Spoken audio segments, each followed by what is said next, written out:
Welcome to another edition of Chops and Pops. It is July 17th, 2016, and of all the sights and sounds to be seen and heard, you are here with us on our YouTube channel. Thank you so much for listening. I am Andy. And I'm Andrew. And I am Shane. Today, we're going to be talking about the Hardys versus the Wyatts. Not literally, but, you know, the similarities and stuff. And the Cruiserweight Classic. And of my favorite, Ultima Lucha Dos. Andy, why are there no green beans on this table? They are a delicacy. I don't know. There probably are some green beans in here somewhere. Actually, we do have green beans. We have tons of green beans. Good. Extraordinary. I'm, of course, referring to Broken Matt Hardy. One of the greatest. I'm going to say standout character of 2016 at this point. Yes, easily. I didn't know how far you were going to take it, but I think that's fair to say. Of all things going on in 2016 of any wrestling company, Matt Hardy is on his A game, to say the least. Hands down. So we can continue with what's been going on with the Hardy storyline, but the main thing to talk about is the idea now that the WWE is copying them with the New Day Wyatt family storyline. So do one of you guys want to run us through exactly what happened with Raw this week and what they did to kind of copy them? It was just doo-doo. Yeah. I mean, most listeners probably already saw it and know, but how do you guys feel about it? I mean, they were trying to, like, tap into the idea of, like, oh, it's, you know, it's, like, what's the word? It's like an on-location fight, basically. It's like, oh, we're at the Wyatt compound, and, like, the New Day's not, like, in normal clothes or not in, like, their brightly colored, like, Bootio stuff. And it's like a real-life street fight that's done cinematically. With the Cloverfield camera. Right. With a live. It was so shaky. And it was ridiculous. And then there's all these, the Fireflies are all there, and it was just...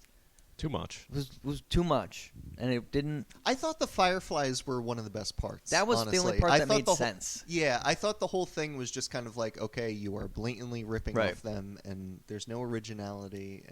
But then the end with the Fireflies, it was like, you know what? That's cool. That was an original idea added to it. The look of it was, you know, a cool thing to see. But how did you feel about it, Andrew? The message that it sent was what bothered me. Like, WWE...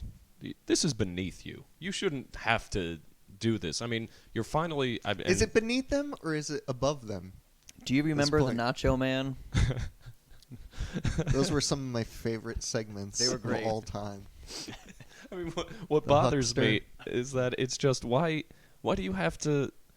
You went so long without even recognizing them as quote-unquote competition, and then now it's like... Well, we have to take something successful that they did, and maybe we'll make a mockery of it. Maybe we'll, succeed where they succeeded. Either way, it's win-win for us because we're WWE. But then, like, you can succeed making your own product too. You don't have to use something that just happens to be popular in the wrestling media. But I don't like the whole thing. I honestly didn't even see the whole clip because Raw lost me halfway through the night.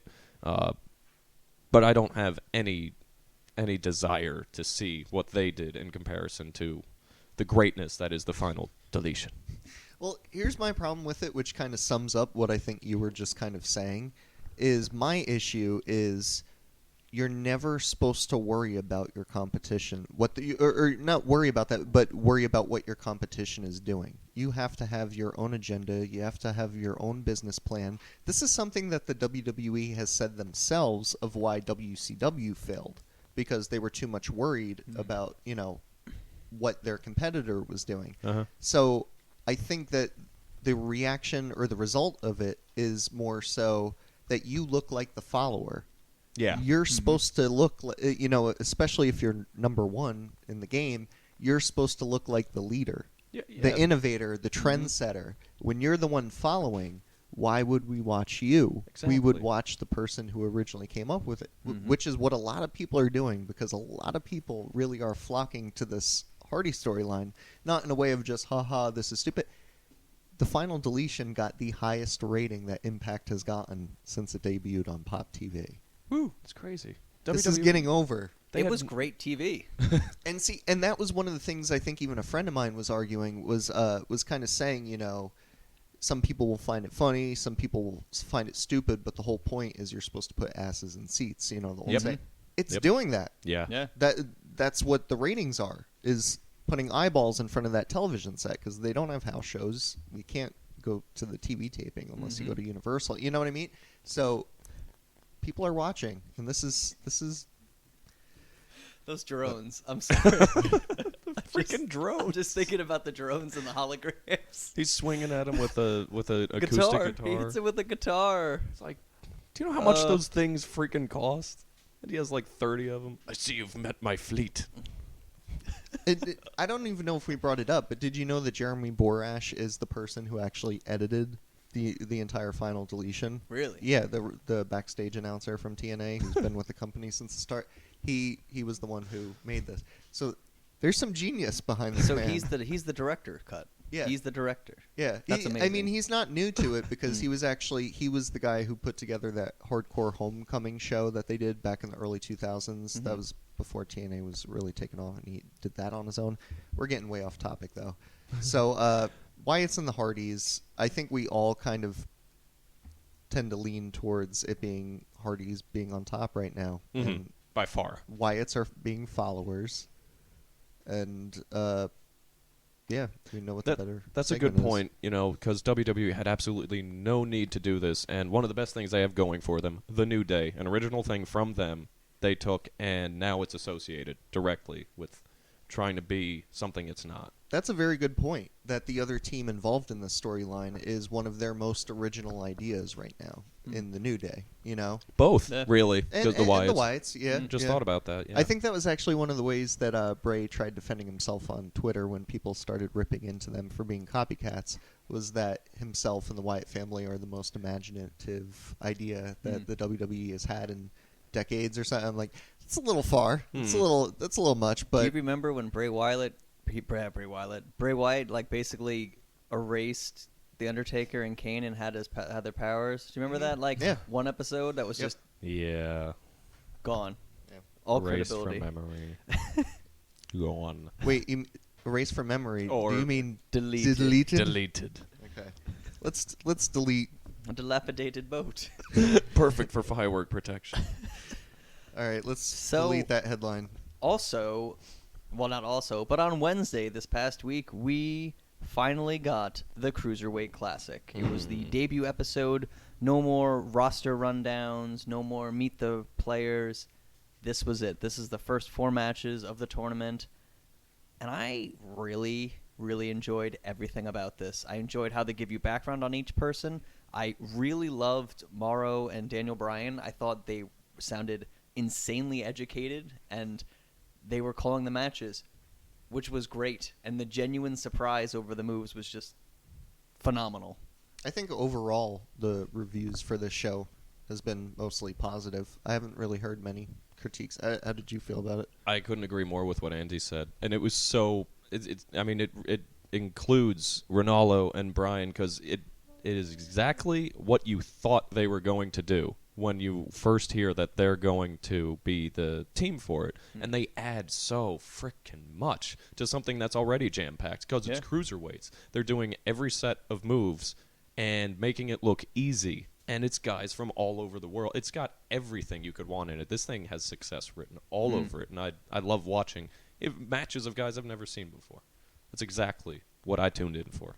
You know what's kind of beautiful about what you're saying with the announcers and how they match so well with the wrestling is that I heard Jim Ross say this once in terms of what he felt he was providing as an announcer, that the action in the ring, the wrestling match itself, is the music, and the announcers are the lyrics. And you combine the two, and that's what you get in the product. It's kind of like that's what's happening right now with the Cruiserweight Classic, is you have this beautiful harmony of great music and great lyrics, because we talked about it before the show even debuted, that we knew there was this really good chemistry between Daniel Bryan and Morrow. And it's a great chemistry that fits really well with the type of show you're watching with the Cruiserweight Classic. That was just really well put by JR. And, like, one perfect example of that was the conversation with Brian Kendrick, right? and Daniel Bryan, because that was his first match. I really like the story that they're doing with Yeah. Brian Kendrick of like this redemption story. Yeah. And it's really, I think it's the fresh type of story that you needed to give him instead of just being like, old guy Brian Kendrick coming back again and he'll be the guy to put guys over. It's like, no, he's fighting for his life sort of story, you know? He's got his own fight. He wants to succeed where he was given a chance before. You'll never get this chance again. It's a true story. And that goes for all the other people. Like, guys, I literally didn't care It's pretty about. much a shoot. You Yeah. know, these guys really are fighting for an opportunity that they're not sure they're going to get, really. Yeah. And they're all really, really hungry for it, you know? And how great is it that we have a dog in this fight, Shane? Yeah, I know. Mr. Gulak. But actually, Brian Kendrick was supposed to be the main event of this week, but he wasn't. It was actually Kota Ibushi. Do you want to run down the 4 matches that we actually got and just kind of give our feelings on each one? I know the Yes. opening was Grand Metalik. Yes, it was Grand Metalik. Oh God, Alejandro Saez or Saiz? Saiz. They ended up saying. Yeah, I thought he did a great job. Super impressed with Grand Metalik. He's like, I don't know if it's just because I've been watching a lot of Lucha, but man, I was digging on Grand Metalik. He You're a was big just fan of the awesome. Lucha. Were you a fan of that tornado move that he did in the corner? Where he spun on the middle rope, because I heard some people were impressed by that. I've seen that done before in CMLL, but it's still a very impressive move to see. I think Bushi from New Japan does it all the time. But he was really good. What did you think about Saiz, or however you say his name? I think the guy who lost 30 pounds in 2 weeks? he looked a little out of shape, but I think he didn't. They were saying he like taught himself how to wrestle from watching online videos. He's the one from India. It sounds like right? a horrible thing to Right. promote. He did to some your pretty audience. cool stuff though. Like he did the shooting star press off of the apron, which was pretty wild. Well, the thing is, he didn't know wrestling. He had to teach himself, but he knew, what was it, judo? He was very well versed in something, and it definitely displayed itself. He had some type of clear background in either, not MMA, but like some discipline like that, and it really translated well. You know what's interesting about them saying that he kind of brought wrestling to Chile? Yeah. Is that Chile, that's... Shinron was actually the Chile Lucha Libre champion, which was that really weird, unique-looking style championship. If I show... you guys have no idea what I'm talking about right now, but if I showed you a picture, it's one of the most unique-looking wrestling belts you've ever seen before. It has like this huge centerpiece, and it's completely silver with no writing on it. Like, just very weird looking. But the point I'm getting to is that was a championship from a wrestling company in Chile that I never heard of, but he was defending it in Beyond Wrestling up in Rhode Island against AR Fox. It was a match a lot of people were talking about on the indies. And it just dawned on me that when they were talking about Alejandro bringing wrestling to Chile, I was like, what is Shinron's involvement with that? Because if he had that championship, he must have been involved with Alejandro. I need to do more research and look into that. But overall, you guys thought that was a pretty good match, Yeah, right? that was a I good thought way to that start. set the tone, Yeah. you know? Definitely set the tone. Then it was Arya Davari and Ho Ho Lun. Is that right? Or Ho Lun? Yeah. Lun? Lun or Lun? I think it was Lun. Ho Ho Lun. He smiles a lot. He does. He smiles quite a bit, and I was not feeling the other guy as much. This match... Davari? I wasn't as in to this one about this. I mean, because he's the one that his brother worked for the company before. Right, Sean Davari. That's Right. it. It was probably the lowest point of the tournament, but So even far. still, I think Davari was very impressive. I thought that he was a lot better than I was expecting. I thought that he was a very solid wrestler. Seemed like a guy that you could trust in the ring, or the term that they, a good hand, as they call it, or whatever. So he was impressive for that. Ho-Ho seemed to get over with the audience just for having a silly name. Right. Yeah. It works. No offense. Yeah. But, and how did you feel about it? I agree with Andy. I mean, you said the same thing too, kind of the low point of the card, but that doesn't mean anything. Again, it was something that I appreciated just for the fact that I've never seen them before, and I probably won't see them anytime soon. So just knowing... Well, except for Ho-Ho, because he moved on in the tournament. Just like these people that are... Their lives are depending on this. It's just great. Great. What was next? Cedric Alexander and Clement Patut. He lost. It doesn't matter. Patut. No, Yeah, it was yeah. a good match. Do you want to talk about it? Because you were actually familiar enough with Cedric to have seen I him was. live before. So how do you feel about his I like match? him. I thought he did really great against Jay Lethal when we saw him in Canada 2 years ago, was it? Was it like already It was 2 years It was ago 2 years already. ago? Yeah. And Wow. knowing that I Jeez, knew time's him flying. made me like excited to watch him, and he has a great presence in the ring. He's very aware, and he knows how to work the crowd, and I really enjoyed that match, actually. Awareness is a good word. He seems very alert. Like Yeah. he's a guy that's, I don't know what that means exactly, but if you watch him wrestle, I think you do. He moves around well. I think it was a very good match. He's the type of guy that I think could have a good match with a broomstick, Yeah. It seemed like he was kind of leading the way Right. in this match. He was kind of guiding the other guy. Mm. But how did you feel about it? My main takeaway from that was going into it, I needed to know how were the fans going to react. Was it going to be a smarky crowd? Like, let's get this ROH guy over because we're the internet. And Have you watched him before in Ring of Honor? a few times. You a few times. have seen him. Okay. I never got to see him live. kick Right, anyone but in you've the face. watched him on Ring of Honor TV. And Yeah.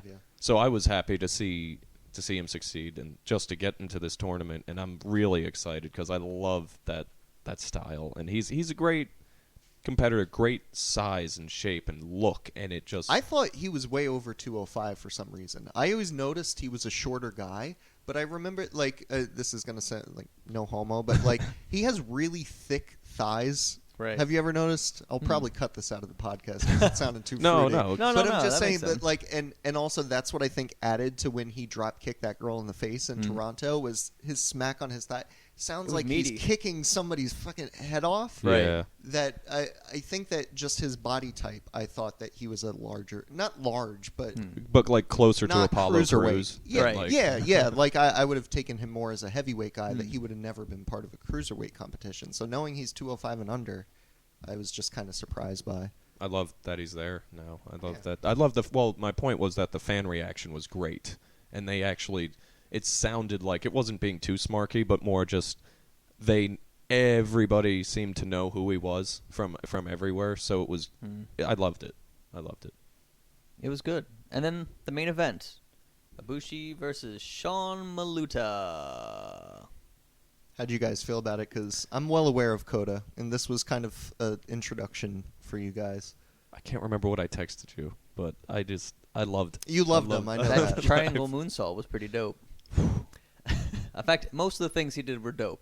Now, actually, I guess the main thing I want to know for you guys kind of being introduced to him now is beyond him hitting a certain impressive move, now that you've seen him wrestle in a full-blown match, he moves a very certain way in the very ring. smooth. Very smooth, very light on his feet, but even still for being light on his feet, he hits so hard, like Daniel Bryan was Strong talking style. about. Yeah, the strong style. So, like, even with open palm strikes on top of, like, the kicking that he does. So, how do you guys feel about the movement of him in the ring? And, I really feel like it makes him stand out, and there's an it factor to Kota Ibushi. Is Definitely. there anyone else you could compare him to with his movement? Because you with know his what? size, I don't think you can. I hate to use this guy too much because then it seems like, it doesn't carry enough value, but it was almost like a high-flying version of Mr. Perfect. Just, for the way that Perfect was always light on his feet, the way that Dolph Ziggler kind of is, at times. I saw that Okay. similarity. That's why when Dolph Ziggler had that match with Rusev at SummerSlam, I kind of saw it as a recreation of this match I really enjoyed between Kota Ibushi and Tomohiro Ishii. Like a thicker, shorter guy. Like, just because Ibushi kind of reminded me of that Ziggler light on his Yeah. feet, Mr. Perfect style. But the one complaint I did have for the main event that I texted you about, I think, or both of you guys about, was that I thought Ibushi was overselling. Which I know he was doing for the favor to the other guy because Ibushi was going over anyway. It was also Ibushi's debut on WWE television. So he was really giving it his all. But if you've seen Ibushi wrestle before, the guy was doing very, minuscule stuff. And Ibushi was just flying across the ring for it. And I'm like, all right, we get it, drama queen. I don't know. I loved the pancake he did. That I thought was the false finish. What was the pancake? Was it a super kick he ate Oh, the super kick, yeah. and then just fall flat on his back, and I was like, no, it no, looked like no. a very impressive super Wait, kick. was it that Ibushi kicked him, or Ibushi got kicked? He got He kicked. got kicked after, I think it was a reversal of some kind, and he just flatlines, and I'm like, Okay, I don't remember it completely off the top of my head, but one thing I do remember is the Young Bucks were doing a shoot interview, and they talked about how Ibushi likes to purposely stick his chin out, and he wants you to kick him as hard as you possibly can. And the Bucks would always have trouble in trying to pull back sometimes because Ibushi would be feeding into it so hard. So I want to go back and rewatch that, because if Ibushi really sold a super kick well, it was probably him putting his face out there. And when he sold it and he was falling down, one thing I noticed that at least nobody I've noticed in WWE do this is he put his head forward, he legit got knocked out, but he didn't get the way he got kicked. He wouldn't have fallen, his face wouldn't have fallen forward. It'd go back. But there were so much great takeaways. What was that one move? Did you mention it already? Where on the outside of the ring? Oh, the triangle moonsault. Was it the triangle moonsault? Yeah, that was dope. That was beautiful. And I gotta say, I like this Sean Maluta guy too. Actually, for coming from that same Samoan family, he seems interesting. I mean, maybe another Uso. I think they used him again for the NXT TV taping. It was Really? just to put somebody over, but it's always promising when they keep you around, Yeah. But overall, really good show. I think we're all looking forward to the entire I'm a little tournament. upset with this paper that I'm looking at right now on the internet. What that paper? showed me the bracket because it showed the results from this who's past facing taping. who? So now I know. So now we've sorry, all Andy. seen it. And as soon as I Sorry. looked it up, I'm like, oh, and here's the thing, and I'm like, and there's everything. But it's okay would they do because that? Why would they do The that? guys that Don't say it on the air, because I don't want to ruin it for the other listeners. But we'll talk I'm about not it angry after about it. taping. There's a couple things right. I noticed about that, but let's. The only thing worth mentioning else is that supposedly Kota Ibushi and Gran Metalik got signed Yes. to some sort of NXT contract at the very least. Yep. Which is huge because Ibushi was, I wouldn't say close to retirement, but he was being very, very picky about his bookings and didn't want a heavy schedule at all. He went back from. He pulled back rather from working full time for both New Japan and DDT, and hasn't wrestled for New Japan since. And he has made one, maybe two appearances for DDT and one or two other companies in Japan, as well as coming over to America for WrestleMania weekend. But just these sporadic bookings, and wanted no commitments. He actually even started what he calls the Kota Ibushi Research Wrestling Company or something along those lines, which at first I thought was like studies into concussions or something like that, because he just came back from one. But it was just the name he was giving to, like, I guess the independent contractor, like the LLC of him being a free agent. So him signing with the WWE kind of took a lot of people off guard. And I'm sure New Japan was taken off guard, even though he wasn't working with them anymore. And really takes his fans off guard because nobody thought he was going to be working that type of schedule again. And as everyone knows, between house shows and everything, NXT alone is a pretty busy schedule. And when he gets called up to the main roster, if he's going to stick around, that's even a busier schedule. So we'll see. Do you think he held back at all, looking from the coming back from that injury? Do you think In that opening match? Yeah, watching the match, do you think you saw him pull? No, just because of the overselling. Like, there were bumps he did that he didn't need to do that I was just like, dude, chill out. be okay. But I think the thing that's going to be really fun to watch is going to be the next round when he takes on Cedric Alexander to see what he really does there with somebody that can go toe-to-toe with him. Because Cedric can keep up, you know? They faced each other before? I mean, and Jay No. or like- There could have been a good chance of it because of how New Japan and Ring of Honor work crossover. together, but no, they never did. I guess what's next is Lucha. Oh my! Which is almost over. gosh. Lucha Underground Season 2 is almost There's one done. episode left, One episode That's it. next week. and it's But the big one. This it is the is. big 2-hour one, because everything's gonna happen this next week. And so far, last week's Lucha, like their pre-show, I guess, for Ultima Dose, is probably the best pre-show I've seen. Well, as in terms of pre-show, you mean part 1. Yeah. Which we should actually talk about because we didn't tape last week. I don't think we ever talked about For a Unique Opportunity on the air. Opportunity. How'd you feel about it if you enjoyed it that much? I see. It was really interesting to watch the whole thing unfold because we had talked about it before it happened, and we were saying how we were hoping that it would be the Mac that would make it out on top. And in the finals, it was the Mac and Son of Havoc. After two great matches, you had Cage and the Mac in a Falls Count Anywhere match and kind of a recreation of last year's opener where they killed it. And I thought they did a pretty good job this year as well. It was cool how they kind of, relived the past in that way. At first I was upset. Like when Dario came out and he was like, Falls Count Anywhere. I'm like, the same thing? I don't care. But then it was kind of this tribute, I guess you could say. And it was a good match. So. And then you had the bar fight with Tejano. He had a crazy spot where he landed on the bar. Yeah. That was insane.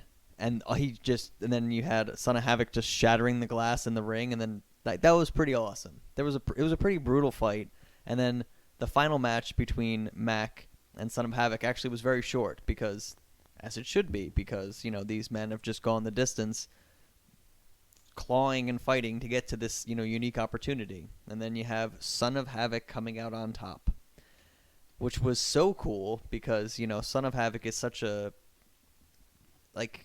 he's a fan favorite in the temple. Yeah, they love definitely. Son of Havoc, and you can feel it. You can feel the energy. I mean, both of them are favorites of the temple, but you can feel the energy of how exciting it is for Son of Havoc. And you had two choices. You could either get a guaranteed title shot at Ultima Lucha Trace, or you could take $250,000. And he said, "You could give me $250 million. I want that title shot." What a man. I don't know. I'd probably take the $250 million. Yeah.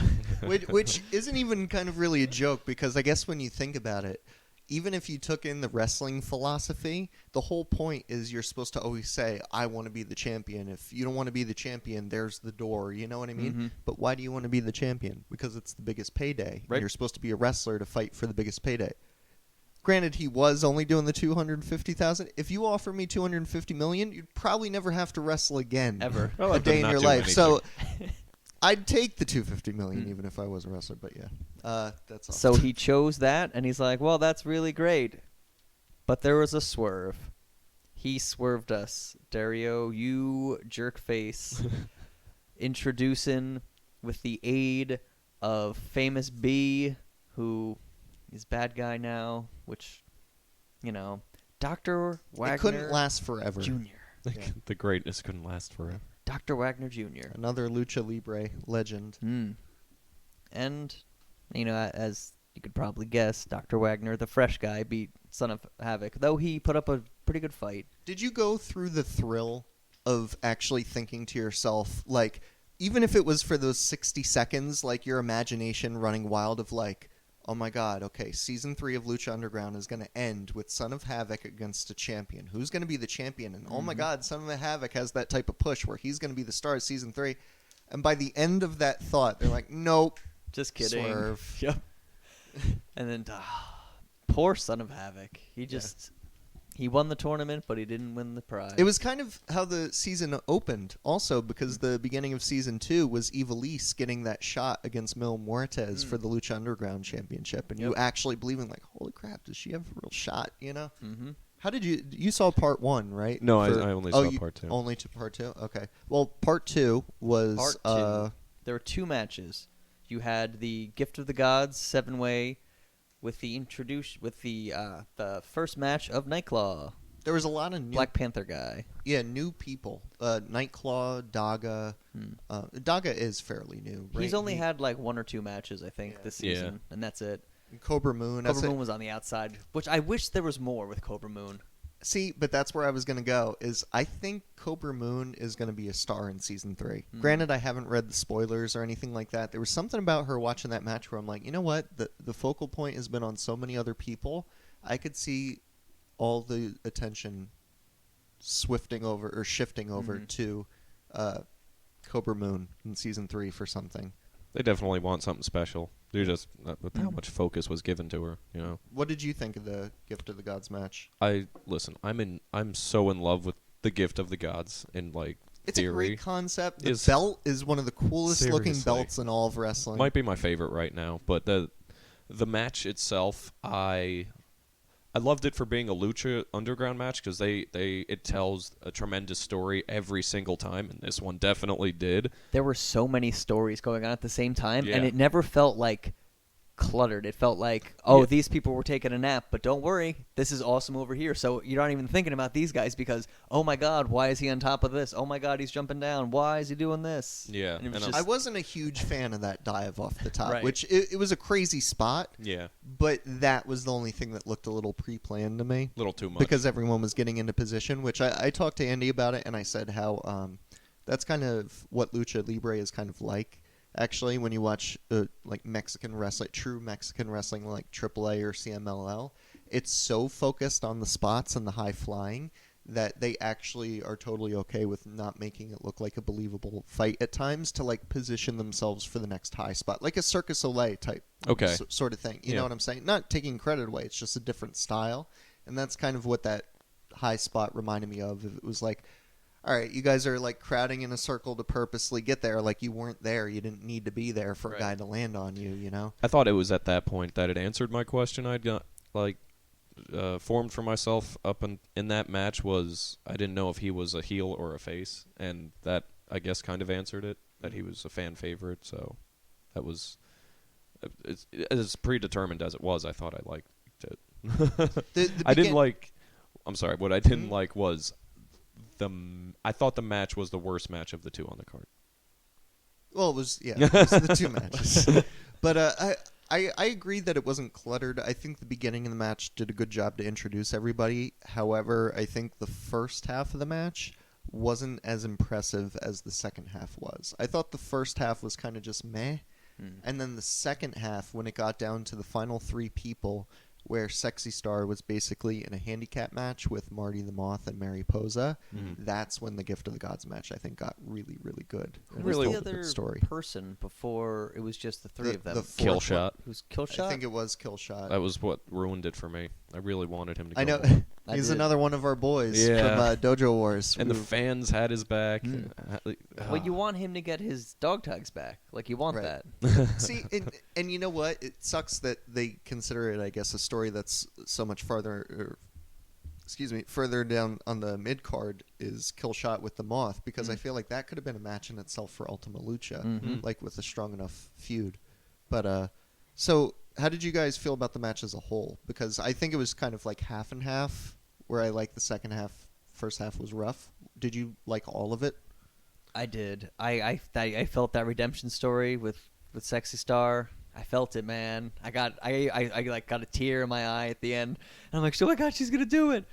Sexy Star does it. Oh my God. And to do it to the two of them Right? after having that No Mas match with after this year Mariposa. she's had, this is what she needed. And She I would needed love this. to see her actually win it. Not just as the story of like, oh, she got so close and, give her an A for effort. It's like, no, I want to see Sexy Stars After Lucha what Underground she did with the champion. No Mas match, given if Pentagon Jr. actually does win the title, a No Mas match between them would be out of control. And think about the fact that, like, they have the male on female matches, but she provided that type of violence that she had with Mariposa. Just imagine, Yeah.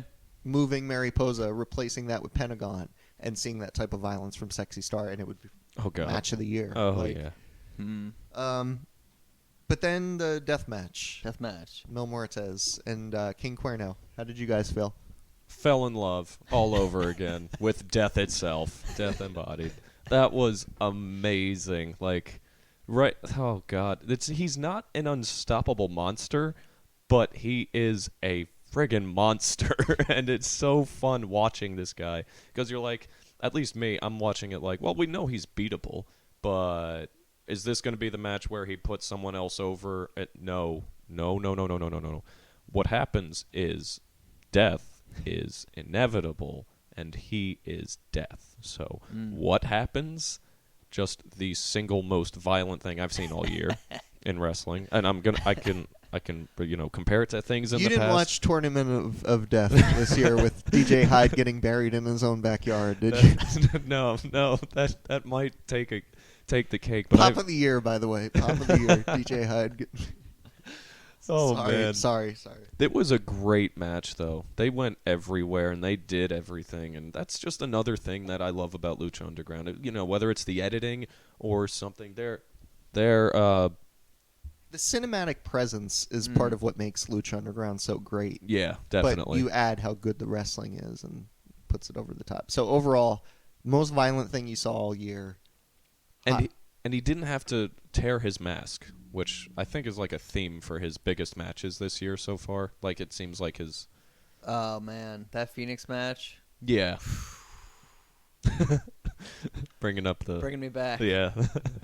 How did you feel about the death match, Andy? I liked it. I thought there was a lot of great spots. I thought it was violent. I wish, I think we talked about it, how when you compare it to last year's death match with, the light tubes and the amount of color and I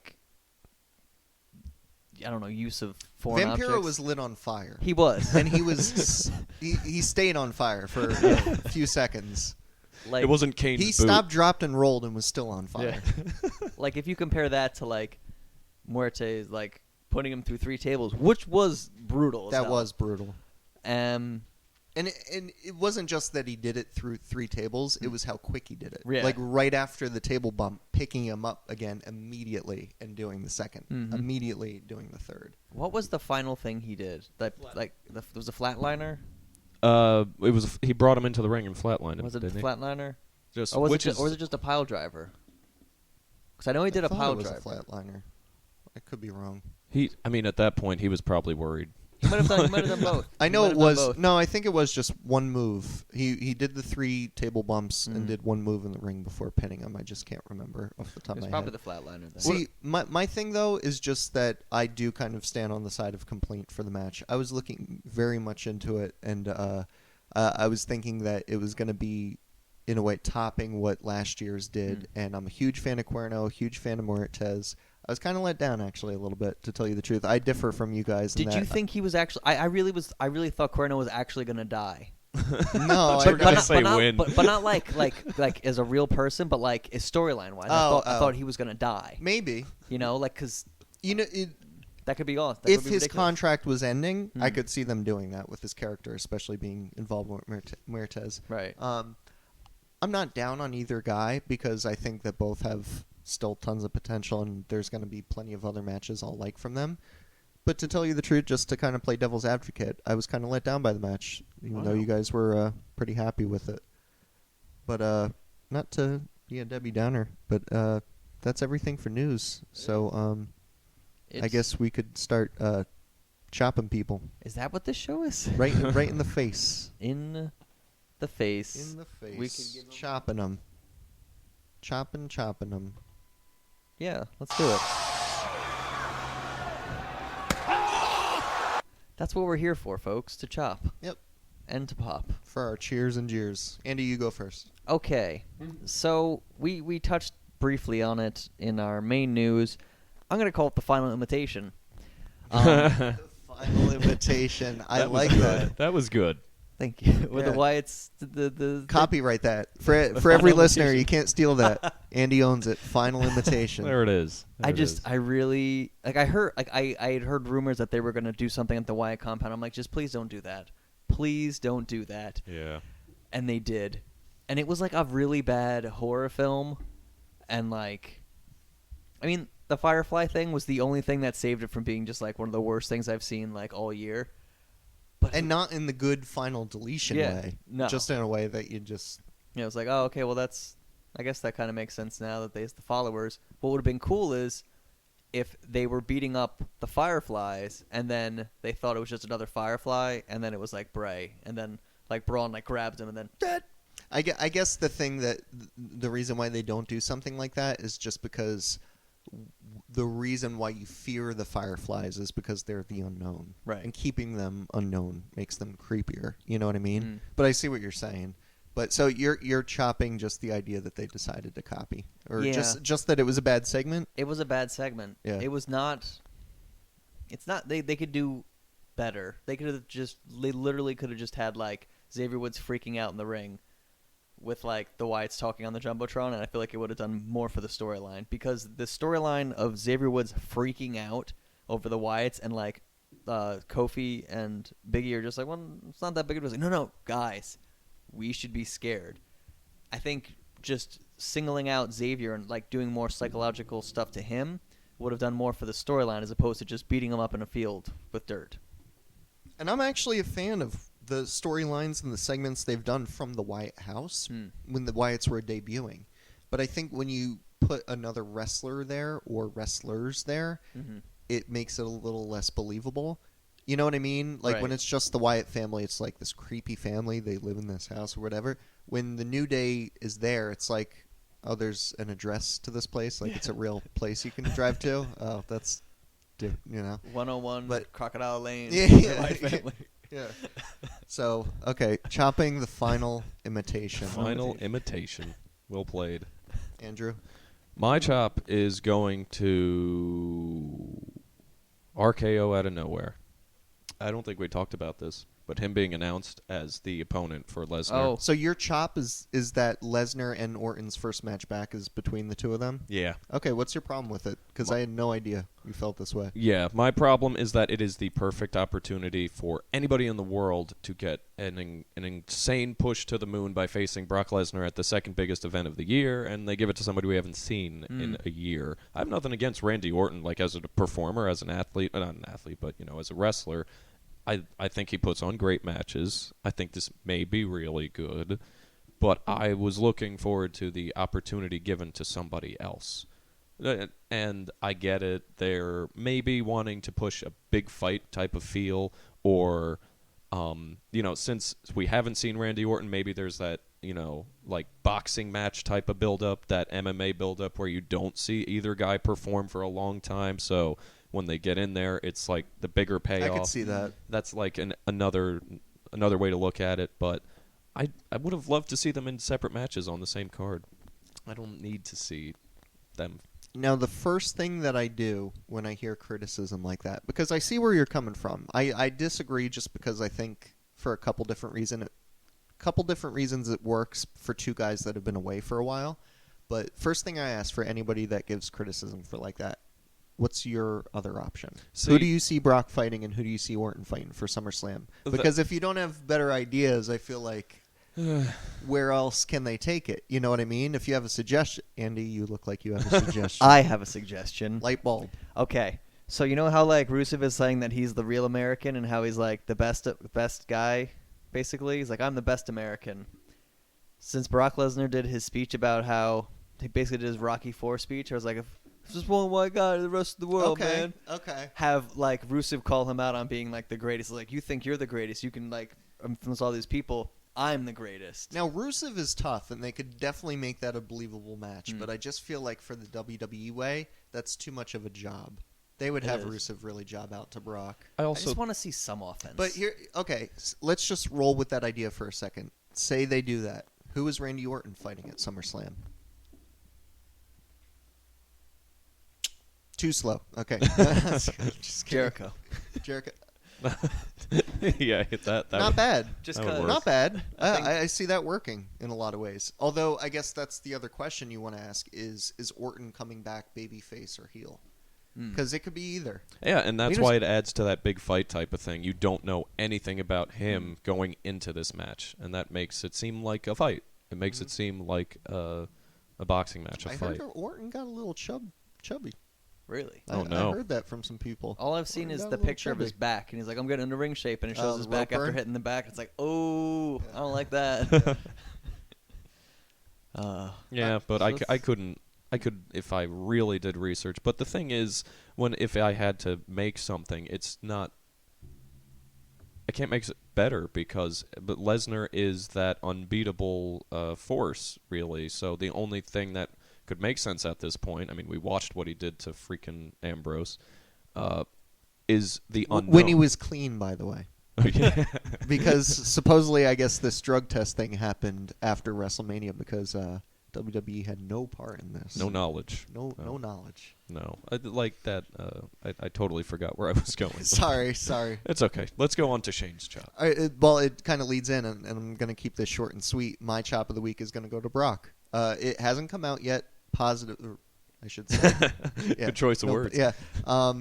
It's just that there's, I guess you would call it an alert to his test, that there's no absolute positive result yet that he tested positive for something. But supposedly he might have screwed up here. So my other chop was going to go to the death match for being kind of let down by Muertes and Cuerno, to tell you the truth. That's how strongly I felt about it. Wow. But I'm going to ignore you said that. Wow. You guys are making me feel like I need to take a second look, and I think that Brock's actions are a lot more choppable. Damn it. So there you go. There's the perfect opponent for Lesnar. Who? Muertes. Mil Muertes. I wish. Like- I wish. No, but And like, in this wrestling climate, I feel like anything's possible. So I wouldn't even rule it out. I just want to add to your chop.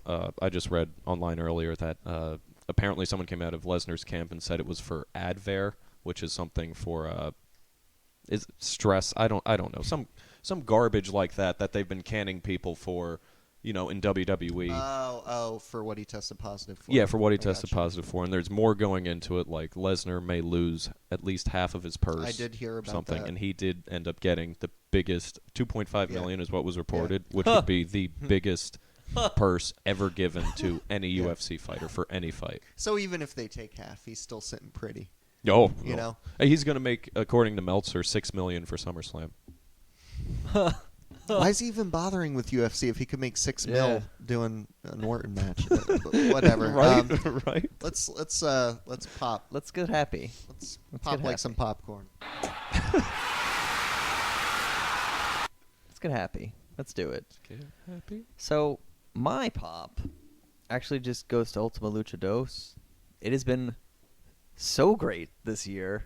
I know you didn't like the deathmatch. I'm No, sorry. see, I've been happy with a lot of what's happened with Ultima Lucha Dos, but I think overall, I actually think the first one was better so far. Mm. I mean, we still have part 3 to see, but you There tell are me what you love so about many it. great storylines that are coming, and just the little things that they're like hitting on, like in the what is it, the Gift of the Gods match, how they like touched on like the dog tags with Killshot and the Moth, and you had Mariposa and Sexy Star's little scuffle. You had Daga versus whoever basically, but you had Cobra Moon on the outside, like kind of cheering them on, like kind of creepy, sexy like, and it was Which just, I think is part of the reason of why Aztec Warfare works so well. They have so much what's the word I'm looking for? Character depth, I Right. guess. That you can intertwine 20 different people on that show, and it's gonna make sense Mhm. every single time. Very good. and there's so many good things yet to come. And even the unique opportunity, which was just kind of like, it felt like, oh yeah, by the way, next week, unique opportunity, that ended up being great. Like, those are some really cool matches. And, it's Son of Havoc. You don't see a lot of Son of Havoc, as much as he is a fan favorite. This season, you really haven't seen a lot of him since they lost the trios, like, belts. I feel like Angelico having his injury has held them back a little bit. And then you have the trios belts. You have, like, Team Karate, basically. Versus, Team Nunchucks. Team Nunchucks. Did you mention Puma? And That's Puma next and week. That hasn't Puma happened yet. and Rey Mysterio, the Yeah. Prince versus the King for the throne. serious. It's a dream match of dream matches on the indies.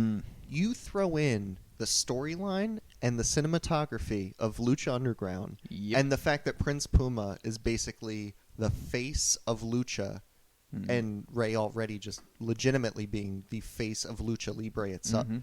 It is the dream match happening Yes. under the proper dream match circumstances. That's got big fight feel. Like even if Rey Mysterio went back and Ricochet got signed to WWE, even if Mysterio Ricochet happened on Monday Night Raw, it would not be as classic as what you could do with Prince Oh, yeah. Puma and Mysterio and Lucha Underground. And then you have Pentagon and Matanza, and that's gonna be. And what's Vampiro gonna do? He left I cannot this wait. episode. The second episode ended with him saying, "You said I'm the master," and he dumped his pills out into the garbage and said, "I have to go get my boy ready." I don't It's even want time. to know. I don't even want to know what's gonna happen, but I'm so excited. All right, without too much into it, we'll move on to Andrew's pop next. What from part 1 and part 2, if it's your pop of the week, what's been your favorite match of Ultima Lucha 2 so far? My favorite match of Ultima Lucha 2 would have to be the Gift of the Gods, just because there were I so think I many agree. stories Yeah. in one thing. I love that. That's why I loved Aztec Warfare. That's why that's like top 3 matches of the year. It was just, there's so much going on, but they do it so well with the cinematography and Yeah. Flawless. like Yeah. there's the great characters, like well-defined characters. You're not like wishy-washy Charlie Brown stuff. This is like real people. yeah. It's great. It's the best wrestlers with the best stories presented in the best way. Mm. Yeah, Yeah. exactly. And I couldn't have said it better. Like Lucha. I would. The only way that match isn't going on my top of the year, only because Killshot didn't go further. Mm. But like, I can't even knock it because that helped tell the story so Right. much better because of Yeah. the final 3. Mm. Ugh. Good stuff. What's your pop of the week, Andrew? My pop is for the certified G that is Enzo Amore and his backstage segment he did with oh god, what's her name, the brunette?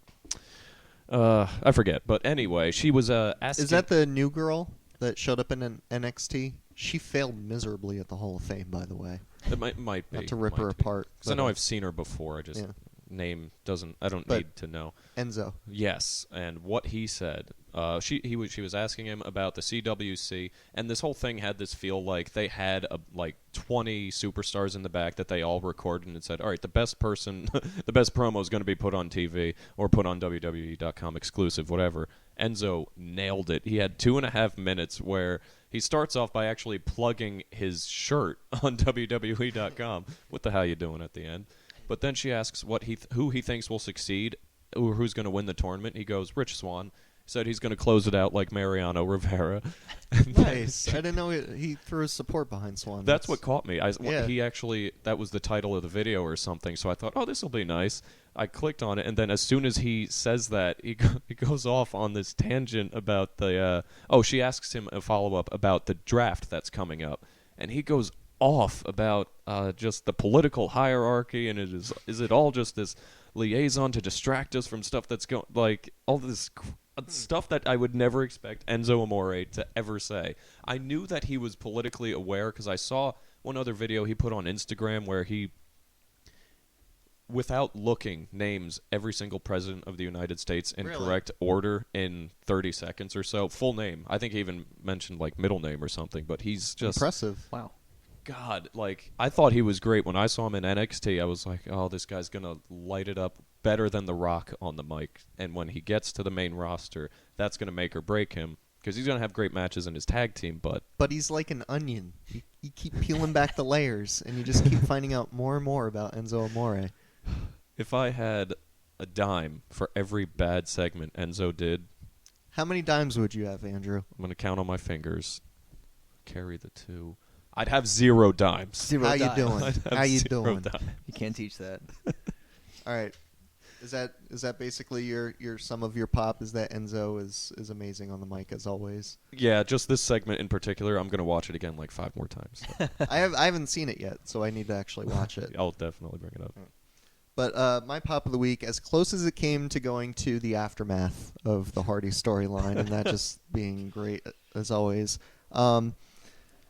My pop of the week is going to the list of 24 participants that are going to be a part of the Battle of Los Angeles this year for Pro Wrestling Guerrilla. Just since we're running a little late on time, instead of going one by one and talking about each guy, Andy, you actually have the list of the 24 guys pulled up. Andrew I do. is completely unaware and has no idea who's a part of it. Aware so, me. Andy, you run through the 24 without stopping, Okay. and once you get to the end of the 24, we'll discuss the potential of this tournament. Okay. The 24 participants are Brace yourself, Andrew. Adam Cole, Chris Hero, Cody Rhodes, Dalton Castle, Phoenix, Jack Gallagher, Jeff Cobb, John Hennigan. Wait, Ju- hold on. Slow down a little bit because Jeff Cobb is Matanza from Really? Lucha Underground. Yeah. He just has to wrestle under his own indie name when he's That's such on the a indies. weak name. So, Jeff Cobb, Hennigan, Jushin Thunder which John Hennigan Liger. is also Johnny Mundo Okay. from Lucha Underground. Who's next? John Morrison. Jushin Thunder Liger. Yeah, Jushin Thunder Liger Okay. gets All into right. this. All right. Oh my. Kaimatachi. Yeah. Kyle O'Reilly. Mark Andrews. Mark Haskins. Marty Scurll. Yeah, you got it. You got it. Yeah. Wow. Matt Seidel. Matthew Which Riddle. is Evan Bourne. Pentagon Jr. Pete Dunne. Ricochet. Oh. Sammy Callahan. Tommy End. Trevor Lee. Will Ospreay. And Zack Sabre Jr.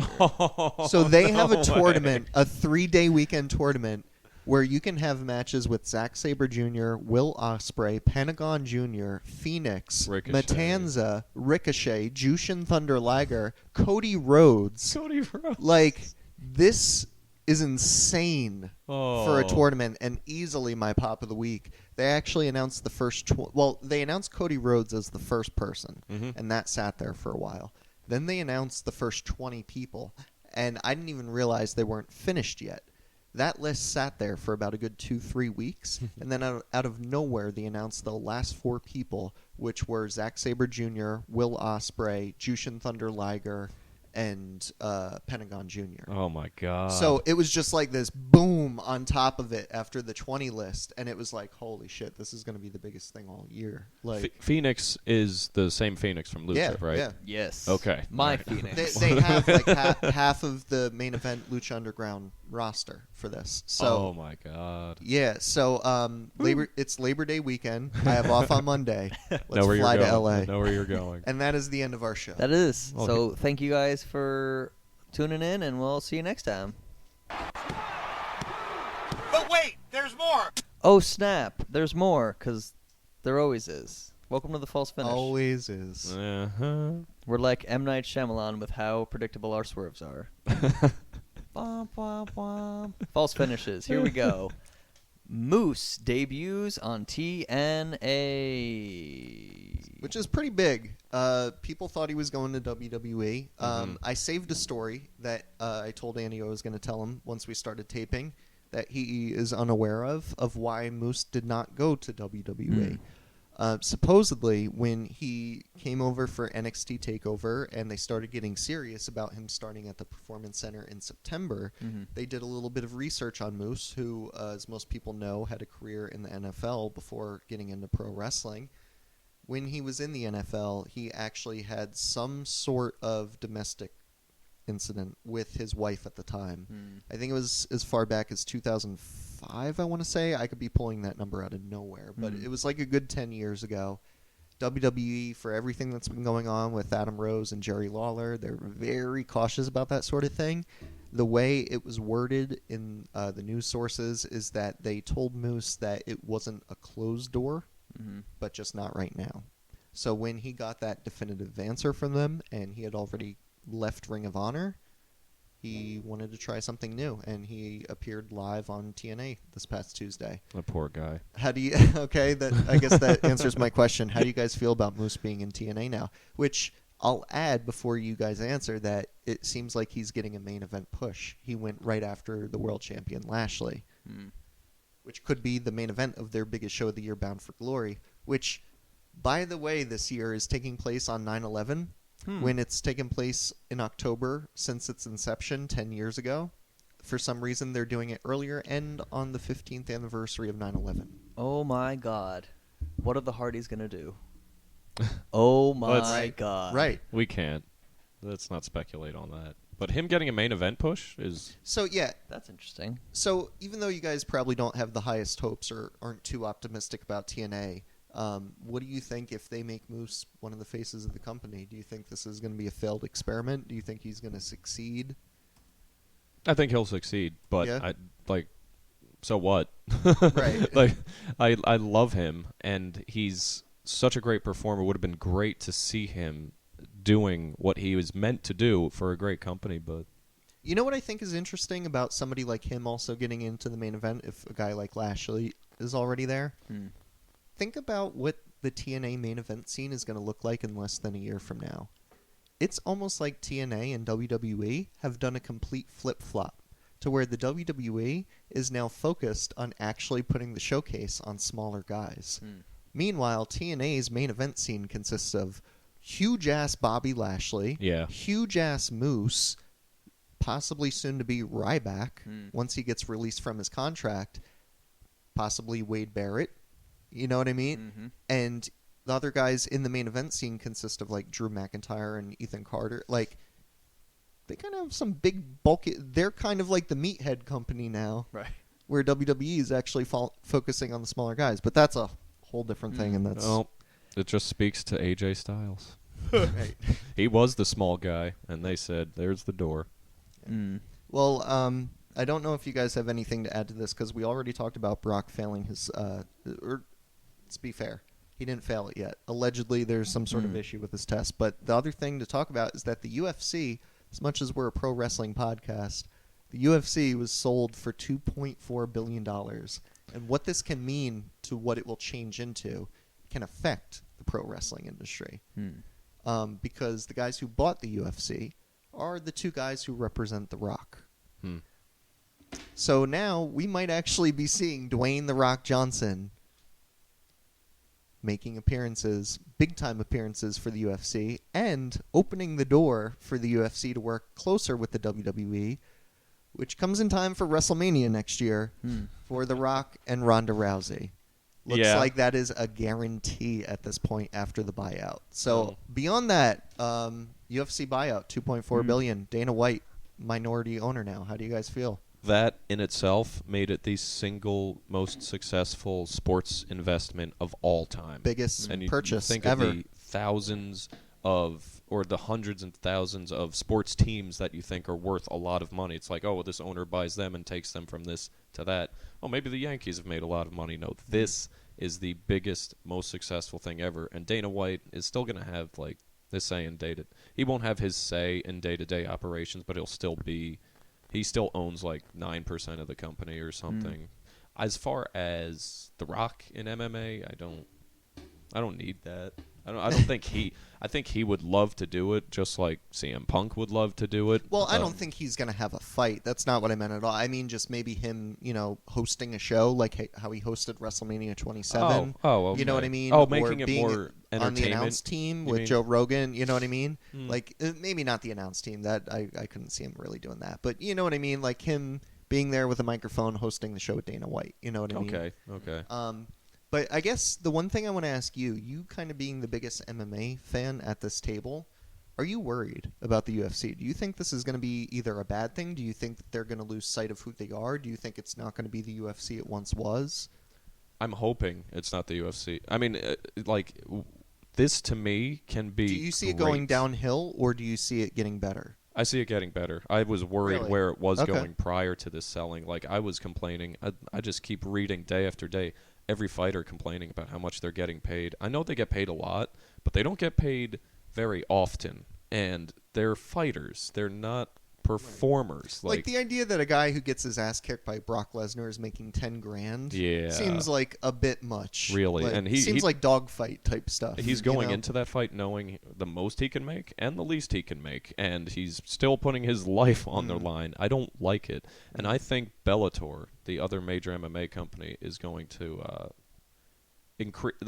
succeed more in the near future than UFC will after this. And that would probably be good for TNA. Holy crap. What if, because TNA already has those ties with Bellator, where they worked with, what was it, John Jones? Not John Jones. I'm sorry. Rampage Jackson? No, Rampage Jackson did work with TNA, but the guy from King Mo. Yes, that's King who it was. Mo. King Mo from Bellator. Yeah. That TNA works side by side with Bellator, and they tried to take it pretty seriously because Lashley started doing MMA fights, and he was fighting for Bellator. And now you think about the UFC purchase with the involvement with The Rock, and it's like, holy crap, Bellator and TNA can be like this, and WWE and UFC can be like this, and it's like the number ones against the number twos for both. I'm just rambling. Fanboying. But yeah. So, what else? John Cena hosted the ESPYs. Does a great job. I didn't see it. What did you guys think? I missed his opening monologue, which he apparently killed it. He made probably a few Tom Brady references. I mean, he's a Massachusetts guy. He's very funny. He is. John Cena's a very funny guy. He makes is. good jokes, good timing, all around nice guy, John Cena. But what's also perfect for him doing it is the never give up thing, because that's what really made the ESPYs famous is the Jimmy V speech from, Don't Give Up, Don't Ever Give Up. And it's perfect for John Cena to be hosting it. I think last year it was the guy with the Late Show now.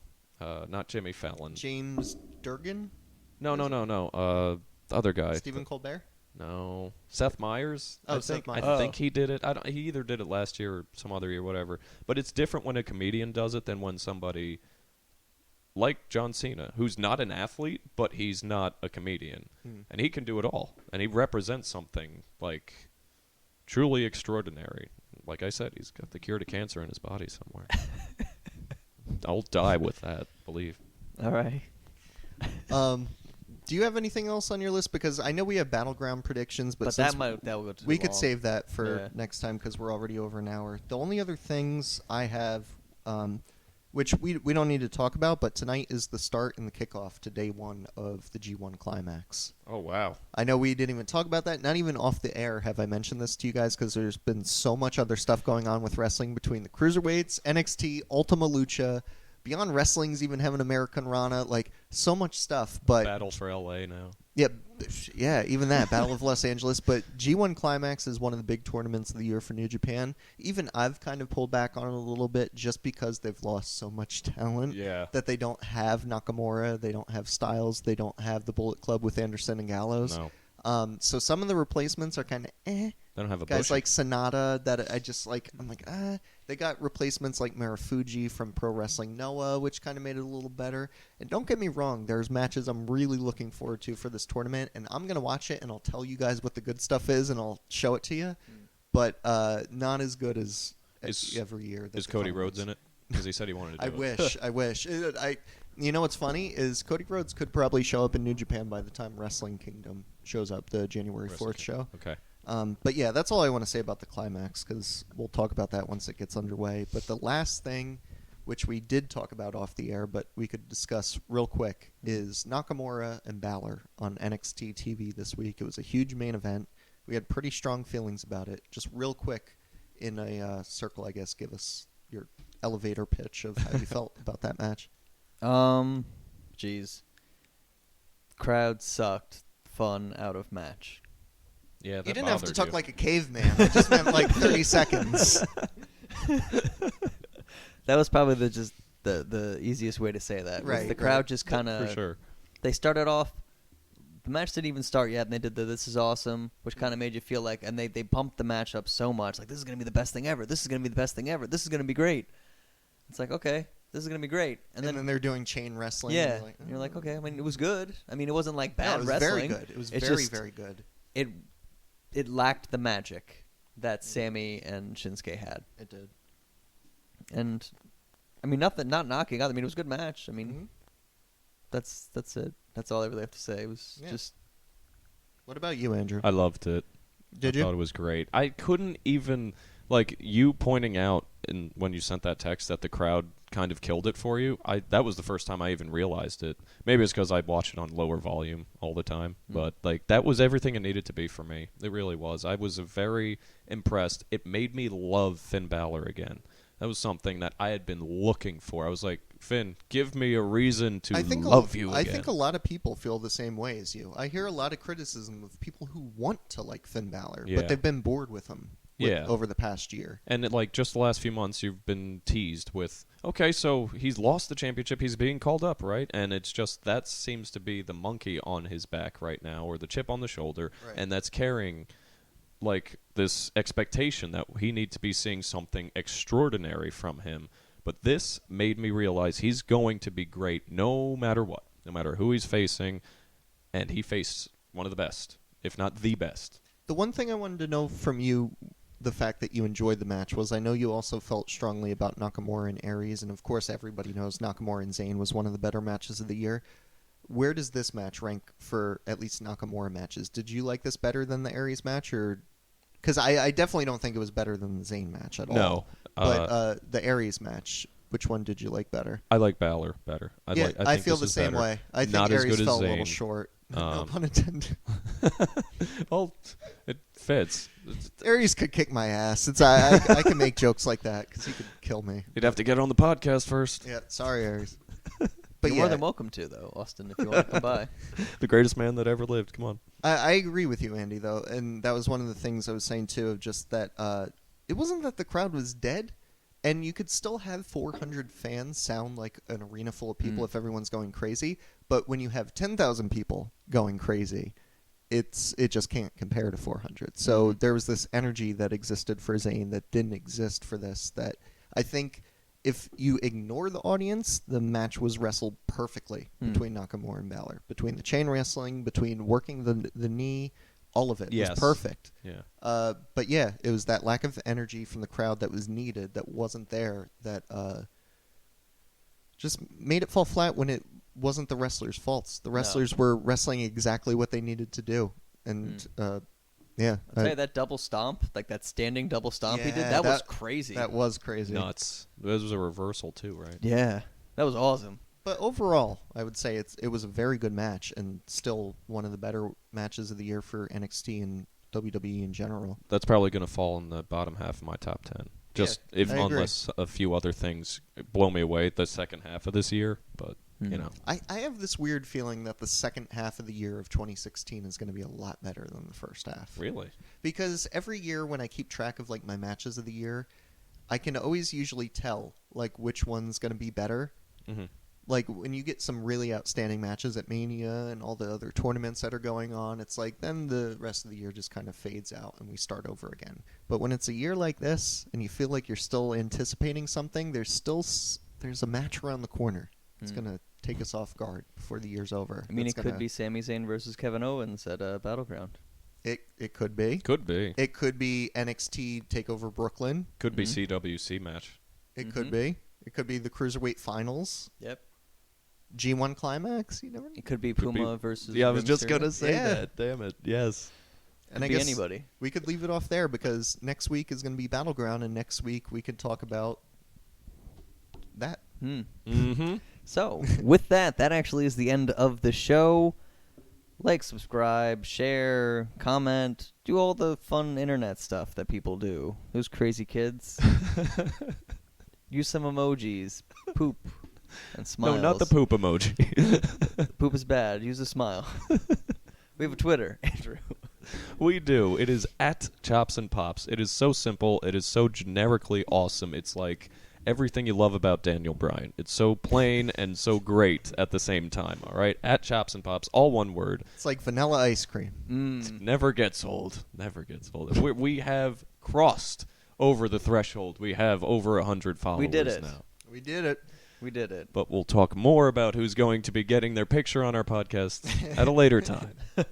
First. It may be a porn site. That's all. It might. We'll leave it on that cliffhanger. Will it be a porn site? Bum, bum, bum. Amazing. Amazing. I am Andy. And I'm Andrew. And I'm Brother Shane. And we will see you for Battleground. Take it easy. Delete.